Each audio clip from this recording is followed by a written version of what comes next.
Bismillahirrahmanirrahim. Assalamualaikum warahmatullahi wabarakatuh. Alhamdulillahirrabbilalamin. Assalatu wassalamu ala ashrafil anbiya'i wal mursalin wa ala alihi wa ashabihi rasulillahi ajma'in. Amma ba'du. Alhamdulillah, saya masih diberi kesempatan untuk menyampaikan materi teori kehancuran bangsa, mengkaji Quran Surah Al-Isra ayat 16 dan Quran Surah Al-Hajj ayat 45 sampai 47 menurut tafsir Al-Azhar karya Buya Hamka untuk memenuhi tugas ujian akhir semester dengan dosen pengampu Dr. Mukhrij Sidqi dalam mata kuliah Studi Naskah Tafsir di Indonesia. Saya Mufaiza Zahira, NPM 221105080758, Fakultas Agama Islam, Program Studi Ilmu Al-Quran dan Tafsir. Baik, sebelum kita masuk ke materi inti, saya akan menyampaikan beberapa materi dulu.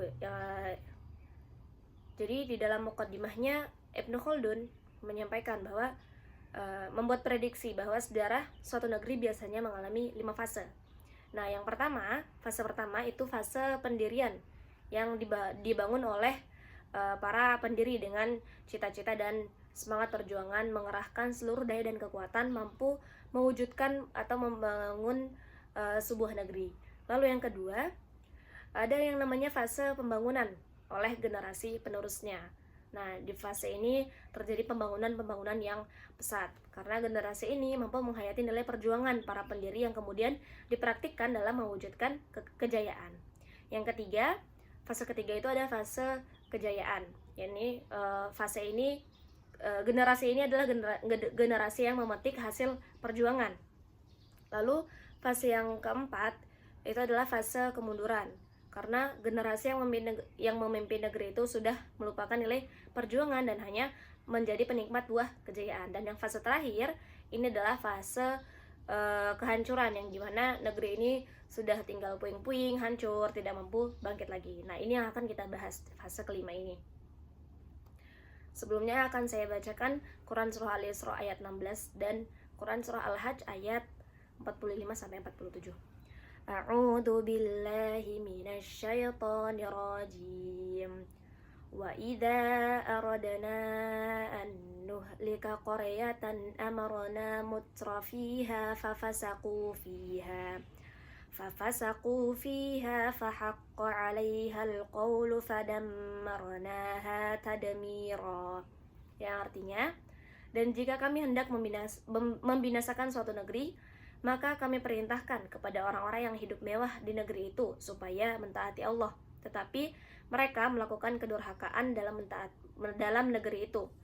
Maka sudah sepantasnya berlaku terhadapnya perkataan ketentuan kami, kemudian kami hancurkan negeri itu sehancur-hancurnya.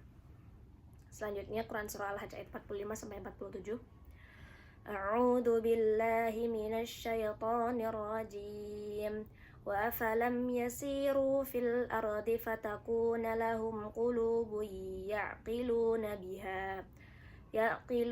بِهَا أَوْ آذَانٌ يَسْمَعُونَ بِهَا فَإِنَّهَا لَا تَعْمَى الْأَبْصَارُ وَلَكِنْ تَعْمَى الْقُلُوبُ الَّتِي فِي الصُّدُورِ وَيَسْتَعْجِلُونَكَ بِالْعَذَابِ وَلَنْ يُخْلِفَ اللَّهُ وَعْدَهُ وَإِنَّ يَوْمًا عِندَ رَبِّكَ كَأَلْفِ سَنَةٍ مِّمَّا تَعُدُّونَ وَكَأَيٍّ مِّن قَرْيَةٍ أَمْلَيْتُ لَهَا وَهِيَ ظَالِمَةٌ ثُمَّ أَخَذْتُهَا وَإِلَيَّ الْمَصِيرُ. Yang artinya, berapalah banyaknya kota yang kami telah membinasakannya, yang penduduknya dalam keadaan zalim. Maka tembok-tembok kota itu roboh menutupi atap-atapnya, dan berapa banyak pula sumur yang telah ditinggalkan dan istana yang tinggi. Maka apakah mereka tidak berjalan di muka bumi, lalu mereka mempunyai hati yang dengan itu mereka dapat memahami, atau mempunyai telinga yang dengan itu mereka dapat mendengar? Karena sesungguhnya bukanlah mata itu yang buta, tetapi yang buta ialah hati yang di dalam dada. Dan mereka meminta kepadamu agar azab itu disegerakan, padahal Allah sekali-kali tidak akan menyalahi janjinya. Sesungguhnya sehari di sisi Tuhanmu adalah seperti 1000 tahun menurut perhitunganmu. Nah, menurut tafsir Al-Azhar ini, yang ditafsirkan oleh Buya Hamka, kehancuran bangsa itu ada dua. Ini yang dari Quran surah Al-Isra dulu ya. Yang pertama karena kekayaan dan kemewahan, yang kedua karena kekuasaan. Jadi kekayaan sama kemewahan bangsa ini berperan besar dalam meruntuhkan sebuah bangsa. Apalagi yang memiliki gaya hidup ini mewah-mewah dan megah-megah itu para penguasa, para penegak hukum, para pengambil kebijakan, para tokoh agama, dan para pemimpin dari berbagai lapisan masyarakat. Nah, hal ini menurut Buya Hamka karena mereka adalah orang-orang yang mendapatkan kesempatan luas untuk mendapatkan berbagai fasilitas kekayaan. Negara mestinya diatur sedemikian rupa untuk kesejahteraan rakyat supaya tidak terjadi ketimpangan sosial dan agar terwujud pemerataan secara berkeadilan. Nah, tapi kehancuran terjadi karena mereka merampas habis kekayaan negara untuk kepentingan pribadi, keluarga, kelompok, atau partainya. Nah, rakyat ini cuma dapat sisa-sisanya aja, ampasnya aja. Kepentingan mereka menjadi fokus perhatian. Kepentingan rakyat hanya untuk menaikkan popularitas gitu. Nah, fasilitas yang dibangun ini biayanya mahal, menghabiskan anggaran negara yang besar, tapi asal-asalan gitu, abal-abalan.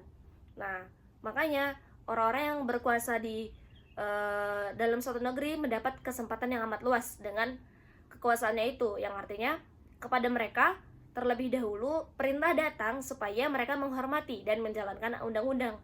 Mereka yang seharusnya menjadi pelopor amar ma'ruf nahi mungkar, tapi perintah itu sering banget diabaikan gitu sama para penguasa ini.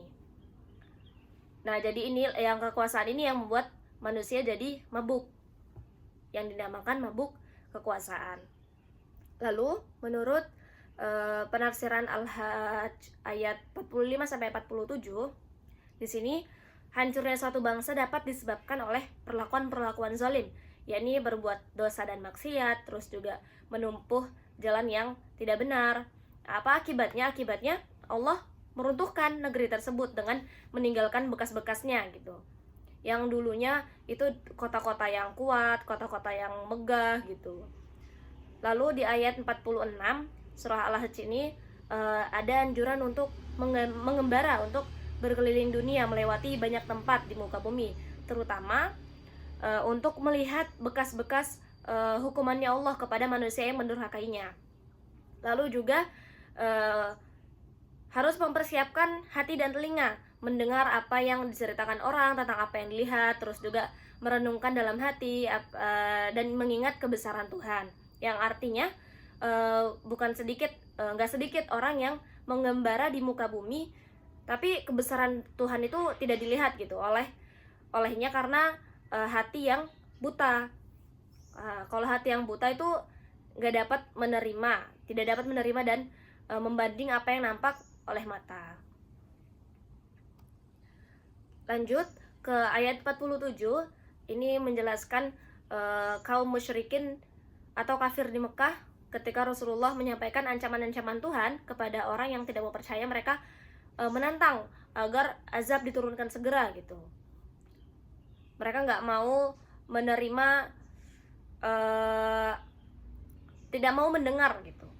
Dan tidaklah sekali-sekali Allah akan memungkiri janjinya, yang artinya bahwa yang telah dijanjikan Allah itu pasti bakalan terjadi gitu. Apalagi kalau kamu menentang Allah, dan azab itu tidak akan datang kalau kamu taubat dan menuruti jalan yang benar. Dan sesungguhnya satu hari di sisi Tuhanmu samalah dengan 1000 Tuhan dari apa yang kamu hitung. Jadi mereka tuh menggasa-gasa, padahal bagi Allah perhitungan itu lain. 1000 tahun hitungan edaran matahari bagi manusia, bagi Allah hanya hitungan sehari. Jadi dapat disimpulkan bahwa keruntuhan suatu negeri ini menurut Quran surah Al-Isra ayat 16 dan Quran surah Al-Hajj ayat 45 sampai 47. Di sini ada beberapa ya. Yang pertama ada pemimpin yang hidup dalam kekayaan dan kemewahan. Lalu yang kedua, kekuasaan, kezaliman kepada rakyat kecil dengan memutuskan berbagai kebijakan-kebijakan yang tidak berpihak kepada rakyat kecil. Lalu yang ketiga ada perilaku-perilaku zalim, berbuat dosa dan maksiat, lalu juga menempuh jalan yang tidak benar gitu. Lalu yang terakhir, keruntuhan suatu negeri juga disebabkan oleh mengingkari kebenaran dan menantang disegerakannya azab. Baik, cukup sekian yang dapat saya sampaikan. Mohon maaf apabila banyak kekurangan. Wassalamualaikum warahmatullahi wabarakatuh.